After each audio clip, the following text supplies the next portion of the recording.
What's going on, everybody? Eric Lindquist at Stochastic here on the OddsShopper channel, coming to you with the final NFL Lindy's edition of, well, NFL Lindy's Leans, Likes, and Locks. It's the Super Bowl. Hit that like button, subscribe button, notification bell. Goes a long way for me on this video. Goes a long way for you. That way you become a prize and never great content is going live here at our little neck of the YouTube woods. We are recording this on Thursday, 4 p.m. Eastern time, 1 p.m. Pacific time. Want to just timestamp it, if you will, if you are listening. First off, thank you if you've been following all season long. But another successful NFL season. We found some real nice touchdown numbers throughout the entire year that really kept things afloat.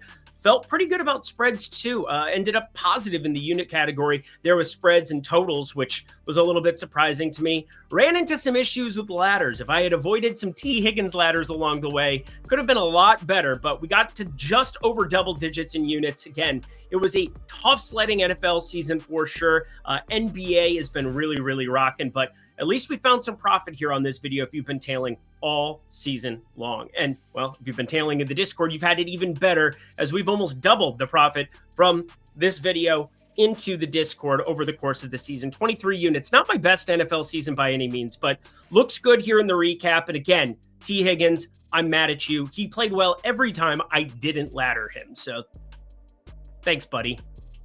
6 units. What am I even doing? Anyway, Lindy50 would love to see you guys there in that premium Discord throughout the rest of the NBA season and throughout the rest of MLB, which will be starting up here in March in no time. I'm going to be going to spring training here during the NBA All-Star break and NHL as well. Probably going to have to find some NHL to bet on, or like Little League Soccer. Like, I don't know, but we got to find some market to bet on there because it's like, whatever. Not Little League, just saying like La Liga or things I don't understand. But tails, we've definitely got some people, some sharp cappers that will be able to help you along the way. But it is the Super Bowl. It's Kansas City and Philly. It seems like we've had that before. Oh yeah, we have. Producer Jacob, let's get to the picks. Kansas City laying 1.5 going up against the Philadelphia Eagles. We're running it back here for the Super Bowl. And let's kind of set the stage, shall we? We saw this 2 years ago, Kansas City taking it to the Philadelphia Eagles, but things have changed. Things have definitely changed on the Philly side with Saquon Barkley, who we're going to kind of begin our program by saying this. I do not bet novelty props here for the Super Bowl. I wish I could find some edges with them. Don't bet the coin toss. You're an insane person. Don't go out of your way to figure out what color the Gatorade is, because they will change it. They'll find ways to change it.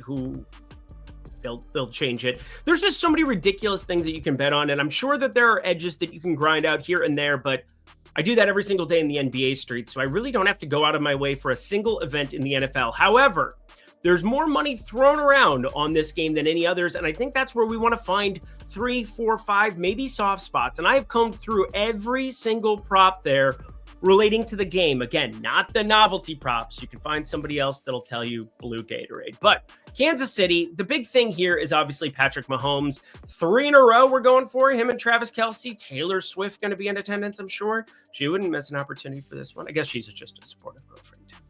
She looked pretty good in that red dress at the Grammys. Anywho, Philly on the other side, Saquon Barkley, he looked really good in an Eagles jersey the entire season. Ridiculous change to this football team with him at the helm. It's almost like an improvement over, I don't know, Swift and Gainwell and what else we've tried to make work over there in Philly in recent years. But no doubt about it, Saquon Barkley, he is the second in terms of MVP voting, which... Let's begin the lean portion of the program. I don't think we really need to dilly-dally. You know by now, Steve Spagnuolo, one of the better defensive coordinators in the entire NFL. We've got, it used to be just a ridiculous question mark. Hey, game managing for Andy Reid. Feel like we haven't had that discussion in forever. And in fact, I feel like Philly, the more scrutinized, just because, well, Nick Sirianni apparently can't do any right. It's his fault if things don't go well. And then if he manages it correctly, it's like, oh, well, we have Saquon Barkley and the best offensive line in the NFL. Well, you got to coach the guys too. There's a lot of people who have a lot of talent. So I'm trying to give him his due. I'm also going to be cheering for Philly in the back of my mind. So we could put that in the lean department if you really wanted to. But I think there's a better way of trying to find upside if you believe that Philly is who you want to be backing here. And that begins in the lean category with this. Jalen Hurts MVP. I don't know how you get a plus 375 or higher number on a quarterback in the NFL to be a Super Bowl MVP. But we've got Saquon right around plus 200, plus 210. We've got Patrick Mahomes right around that plus 105 spot because, again, if he wins a third straight Super Bowl, there are just too many outcomes where they go at this Philadelphia that's, again, number one DVOA in the second half of the season, number one in DVOA overall now as well, which is pretty wild because if you combine the playoffs, there's teams that aren't playing. They've been electric, boogie, woogie, woogie throughout the entire version of it. But Jalen Hurts at plus 375 is way too enticing for me. So while I don't think I'm going to end up on the Eagles getting a 1.5, not going to end up at the plus 102 number.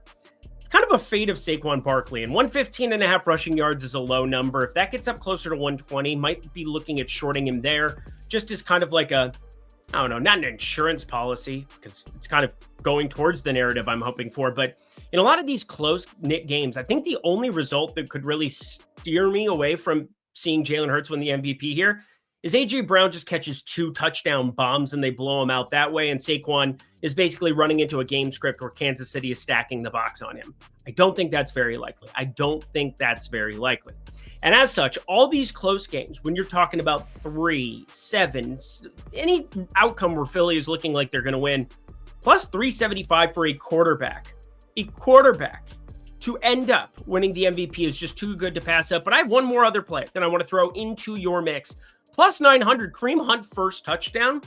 He has dominated the snaps here. I've brought that up here routinely. Isaiah Pacheco completely gone. 6.5 is his rushing attempt prop for this game. And I said it last time out in the AFC Championship, and boy, did that feel good to hit on that lock. Kareem Hunt anytime touchdown. But I have to feel as though Kareem Hunt first touchdown, yeah, it's gotten way too short around the plus 115 type number here for his anytime touchdown. I think that's a little bit thin against this strong Philly secondary against, the box and everything there, and specifically Kareem Hunt out of the passing game, I think would probably be the more likely first touchdown candidate here. Again, Patrick Mahomes, you get towards the goal line. I just have that feeling that Andy Reid's going to give him the first couple cracks at it.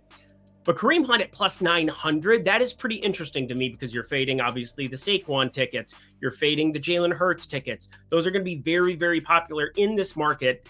And I think there's a little bit of value as a result on the lone running back in the backfield there. Obviously, the Samaje Perine piece there on third down is a little bit iffy, but I think Kareem Hunt, first, second down, will be out on the field, and I'm hoping we can get that short yardage touchdown. Can I call that? Can I call the specific Patrick Mahomes out of the backfield, Kareem Hunt from like the 5? I think that's going to be our first touchdown of the game here. Anyway, haven't bet either one of those yet, but I'm looking very intently and I'm tracking the market. And again, I just expect Saquon Barkley to just continue to take money, both in the MVP market, fade, and in the first touchdown market, fade. Now, I'm going to the late category, and these teams played a couple of times 2 years ago, Super Bowl. It's been a little while here. Completely different defenses. Try not to look too much into the data, plus Saquon Barkley in the backfield. That's helpful. But I could see a lot of college type fake decoy, Saquon Barkley go that direction, pull the ball, Jalen Hurts, and then you have those 40-yard scampers that like you had against the Rams there early on in that game. Jalen Hurts takes it to the house. Looked pretty good. Looked pretty healthy first game back there.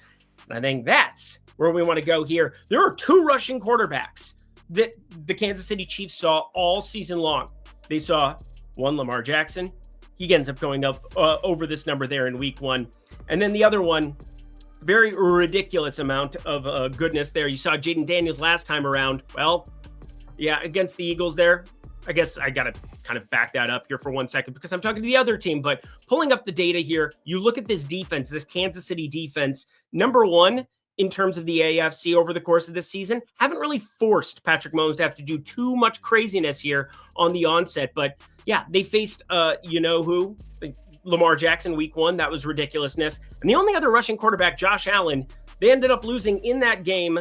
Well, he goes over the 38.5 there as well up in Buffalo. And that was a positive game script that would have been negative for Josh Allen's rushing prospects. And he still eclipses that number. So a little bit lower on Saquon than I think the market is.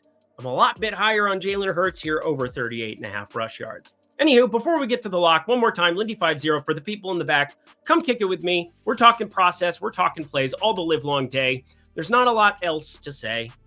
Might go eat some hay. I just may. What do you say? Happy Gilmore, too. That'll be out soon. Lindy50 down at the link below. $10 for your first week. Check out the NBA. First month, $25, almost leading you into the MLB. And if you've seen the MLB on these streets, my God, last year was an absolute nuclear missile. Nuclear missile. I will not lose you money in the MLB. I guarantee it. Just flat out guarantee. Anyway, back to the picks. One pick to rule them all, one pick to find them. And I can't believe we've reached this portion of the program. Again, the last lock of the 2024-25 NFL season. And of course, if you followed me the last couple of weeks, coming into these playoffs, anybody who's watched football, anybody who actually knows ball, knows how bad Isaiah Pacheco has been here of late. But the books have finally reacted. I've been shorting a couple of the rushing props. I've been talking about his rushing plus receiving. It is so low that I can't really get behind it. But what I do think is that even if I have a Jalen Hurts Super Bowl ticket, I think that there's a lot of game scripts where Kareem Hunt sees 12, 13, 14, 15 carries. I don't think this is going to be a blowout on the Philly side. I do think the Philly side, if they win the game, which is what I'm hoping for here, not just because, my happy wife, happy life, and she does not, like the old Travis Kelce for her girl Taylor Swift, but I am looking at over 11.5 rushing attempts for Kareem Hunt. The guy is getting the entire backfield. He is getting all of the rushing work, and Isaiah Pacheco needs to disappear into the abyss. Kareem Hunt, over 11.5 rushing yards, plus money attached to it, is too good to pass up. Take it now. That is your lock for the Super Bowl. And that does it for the final NFL Lindy's edition for 24-25. Hit that like button, subscribe button, notification bell as you get on out of here. Thank you for tailing me all the year long day. And also tails, that's where you can tail me in the NBA and starting up in just under a month and a half. Major League Baseball. Maybe a little spring training will sprinkle in here this year, especially because I'll be in attendance there in Arizona. But producer Jacob, thank you per usual. I'm Eric Lindquist. Best of luck with all of your betting for the Super Bowl on Sunday.